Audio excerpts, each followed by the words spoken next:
하나님을 향한 거룩입니까? 강팍함입니까? 사람이 없음을 보시며 중재자가 없음을 이상히 여기셨으므로. 이사야 59장 16절. 많은 사람들이 기도를 포기하고 하나님을 향해 마음이 강팍해지는 이유는 우리가 기도할 때 감상적인 관심만 가지기 때문입니다. 기도한다는 말은 듣기 좋습니다. 기도에 관한 책들을 읽어보면 기도가 얼마나 유익한지를 알려줍니다.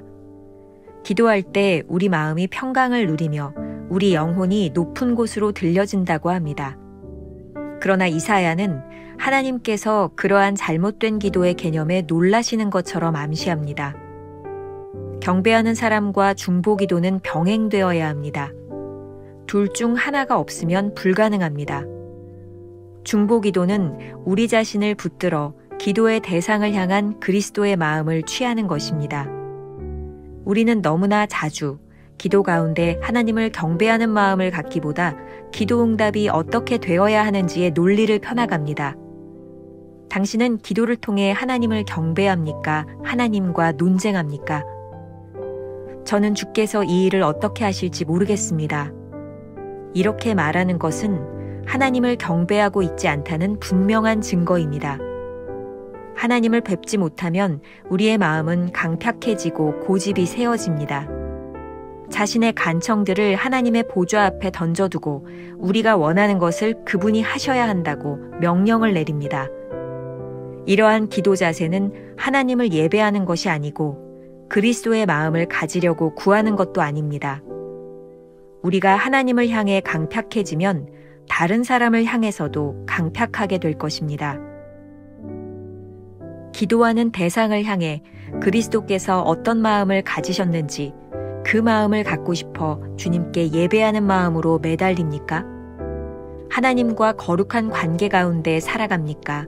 아니면 마음이 굳고 고집을 부립니까? 마땅한 중재자가 없음이라. 당신 자신이 중재자가 되십시오. 하나님을 예배하며 그분과 거룩한 관계 속에서 사는 사람이 되십시오. 실제로 중보기도의 사역을 시작하십시오. 중보기도의 사역은 당신의 모든 힘을 필요로 합니다. 그러나 그것은 함정이 없는 사역입니다. 복음을 외칠 때는 사람을 의식하거나 인기를 구하는 등의 덫이 있을 수 있어도 중보기도에는 함정이 있을 수 없습니다. 김병삼 목사의 매일 만나 365, 오늘은 3월 30일. 하나님을 향한 거룩입니까? 강팍함입니까? 이런 제목으로 두 가지 주제를 나누어 보겠습니다. 첫 번째 주제, 거룩함 대 강팍함. 오늘 묵상에서도 챔버스는 하나님을 향한 거룩함과 강팍함의 차이를 구별합니다. 이러한 방법은 챔버스가 계속해서 사용하고 있는 그의 논리 전개의 방법이기도 하죠. 놀라운 것은 기도하는 많은 사람들이 기도의 유익을 누리기보다는 잘못된 함정에 빠지기 십상이라는 것이죠. 그렇다면 우리는 어떻게 이러한 위험에서 벗어날 수 있을까요? 챔버스의 말입니다. 경배하는 마음과 중보기도는 병행되어야 합니다. 둘 중 하나가 없으면 불가능합니다. 오늘 말씀은 챔버스의 묵상 중 우리 신앙에 가장 유익한 주제 중에 하나가 될 것이라는 생각이 듭니다. 기도의 함정을 벗어나게 하는 중보기도에 대하여 먼저 생각해 보겠습니다. 챔버스는 중보기도의 정의를 이렇게 내리고 있습니다. 중보기도는 우리 자신을 붙들어 기도의 대상을 향한 하나님의 마음을 취하는 것입니다. 우리는 늘 우리가 하는 기도를 통해 하나님을 경배하고 있는지 먼저 생각해 보아야 합니다. 가만히 우리 기도의 내용을 생각해 보십시오. 기도를 통해 하나님을 경배하기보다는 어떻게 우리 기도가 응답될지에 초점을 맞추고 있지 않나요? 아마 거의 모든 신앙인들이 가지고 있는 기도의 자세가 이러리라고 생각합니다. 그렇게 기도하다 보면 기도가 하나님을 경배하는 것이 아니라 기도를 통해 하나님과 논쟁하고 있는 자신을 발견하게 됩니다. 하나님을 경배하지 않는 기도는 우리의 마음을 강팍하게 만들고 고집스럽게 만들어갑니다. 이런 태도로 챔버스의 말입니다. 자신의 간청들을 하나님의 보좌 앞에 던져주고 우리가 원하는 것을 그분이 하셔야 한다고 명령을 내립니다. 묵상을 준비하다가 출처불명의 웃지 못할 예화를 접하게 되었습니다. 그런데 이 예화를 보다가 가만히 생각해 보니까 내용만 다르지 잘못된 우리 기도의 모습이 다 그 안에 들어있는 것 같습니다. 이런 기도였어요. 하나님, 미국의 수도가 워싱턴에서 뉴욕으로 바뀌게 해주세요. 아이가 이렇게 기도하는 걸 엄마가 들었습니다. 엄마는 순간 이 아이가 범상치 않은 인물임을 예감하고 간식을 갖다 주며 물었답니다. 앞으로 혹시 대통령이 꿈이니? 왜 그런 기도를 해? 그랬더니 아이가 이렇게 대답합니다. 사실은 이번에 사회시험을 봤는데 제가 미국의 수도가 뉴욕인 줄 알고 그렇게 썼거든요. 참 어이없는 이야기죠. 우리는 기도를 이 아이와 비슷하게 할 때가 있습니다. 기도를 자신의 요구를 관철시키는 수단으로 생각합니다. 기도는 대화이지 통보가 아닙니다. 이 아이의 문제는 기도할 문제가 아니라 공부할 문제인 거죠. 기도는 내 뜻을 관철시키는 것이 아니라 하나님의 뜻으로 나를 변화시키는 것입니다.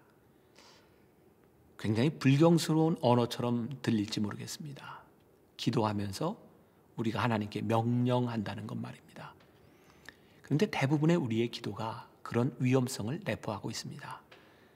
하나님을 경배하지 않고 그리스도의 마음을 품지 않을 때 경건의 모양은 있으나 거룩을 상실한 것입니다. 이러한 기도는 횟수와 양이 증가할수록 더욱 우리를 강팍하게 만들 것입니다. 우리가 기억해야 될 한 줄 노트. 하나님의 마음을 헤아리지 않는 기도는 하나님을 향한 강팍한 마음을 드러낼 뿐입니다. 두 번째 주제, 함정이 없는 기도. 그동안 챔버스는 신앙인들의 오류 혹은 잘못된 신앙의 함정들에 대하여 많은 지적들을 냈습니다.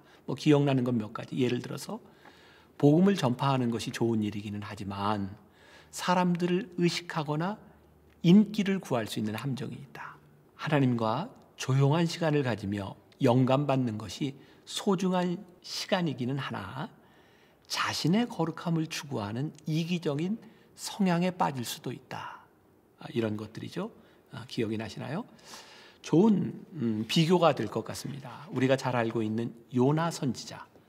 그는 기도도 하고 하나님의 음성을 들었습니다. 하지만 그는 자신이 원하는 것과 하나님이 원하는 것 사이에서 논쟁하는 사람이었습니다. 심지어 요나서 4장 1절에 보면 이런 표현이 나와 있어요.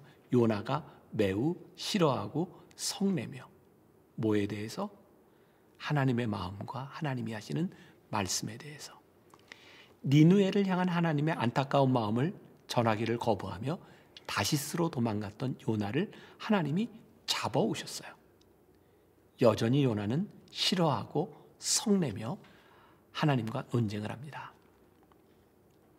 하나님이 뜻을 돌이켜 니느웨를 향한 재앙을 거두실 것에 대해 자신의 생명을 가져가시라고 말할 만큼 화를 냅니다. 결국 하나님께서 요나에게 깨닫게 하시지만 본문에 나타나는 요나의 기도 속에는 하나님을 경배하는 마음이 없습니다. 하나님의 말씀을 따라 니느웨에 왔던 요나는 그 도시의 멸망을 선포합니다. 그 말을 듣고 니느웨 왕이 모든 백성으로 하여금 회개하도록 명했고 모든 백성이 왕을 따라 회개함으로 하나님께서 니느웨를 멸망시키겠다는 뜻을 철회하셨습니다. 하지만 이러한 일은 요나가 원했던 일은 아니었습니다.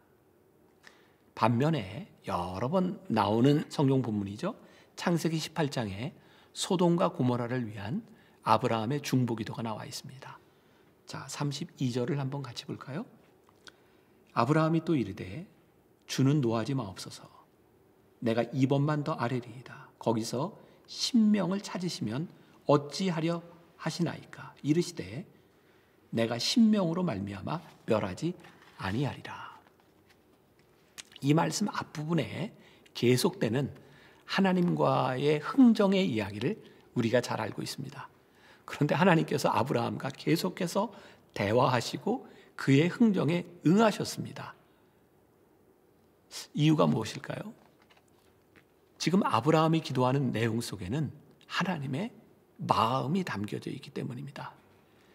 멸망받아야만 하는 그 도시를 향한 하나님의 안타까운 마음과 동일한 아픔을 가지고 아브라함은 기도하고 있습니다.